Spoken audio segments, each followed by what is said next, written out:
ಯಲ್ಲಮ್ಮ ದೇವಸ್ಥಾನ ಅಭಿವೃದ್ಧಿಗೆ 30 ಲಕ್ಷ ರೂಪಾಯಿ ಅನುದಾನ ನೀಡಿ ನಗರದಲ್ಲಿ ಮುಜರಾಯಿ ಖಾತೆ ಸಚಿವ ರಾಮಲಿಂಗಾರೆಡ್ಡಿ ಅವರಿಗೆ ಯಲ್ಲಮ್ಮ ದೇವಸ್ಥಾನ ಸಮಿತಿ ವತಿಯಿಂದ ಮನವಿ.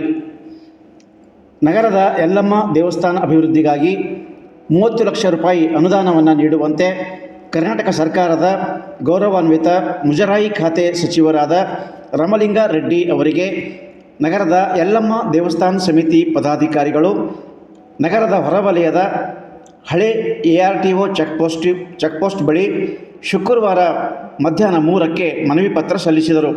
ಈ ಸಂದರ್ಭದಲ್ಲಿ ದೇವಸ್ಥಾನ ಸಮಿತಿ ಅಧ್ಯಕ್ಷ ರಮೇಶ್ ರೆಡ್ಡಿ ಉಸ್ತಿಯಲ್ಲಿ, ಕಾರ್ಯದರ್ಶಿ ಬ್ಯಾಂಕ್ ರೆಡ್ಡಿ, ಸದಸ್ಯರಾದ ಶಿವಾರೆಡ್ಡಿ, ಕೋಶಾಧ್ಯಕ್ಷ ರಾಮರೆಡ್ಡಿ, ಸದಸ್ಯರುಗಳಾದ ಮಹೇಶ್ ರೆಡ್ಡಿ, ಸಿದ್ದಾರೆಡ್ಡಿ, ಜಯಕಾಂತ್ ರೆಡ್ಡಿ ಮತ್ತಿತರರು ಈ ಸಂದರ್ಭದಲ್ಲಿ ಹಾಜರಿದ್ದರು. ಮನವಿ ಸ್ವೀಕರಿಸಿದ ಸಚಿವರು ಸಕಾರಾತ್ಮಕವಾಗಿ ಸ್ಪಂದಿಸಿದರು. ಆದ್ಯತೆಯ ಮೇರೆಗೆ ಅಗತ್ಯ ಅನುದಾನ ನೀಡುವುದಾಗಿ ಅವರು ಭರವಸೆಯನ್ನು ನೀಡಿದರು.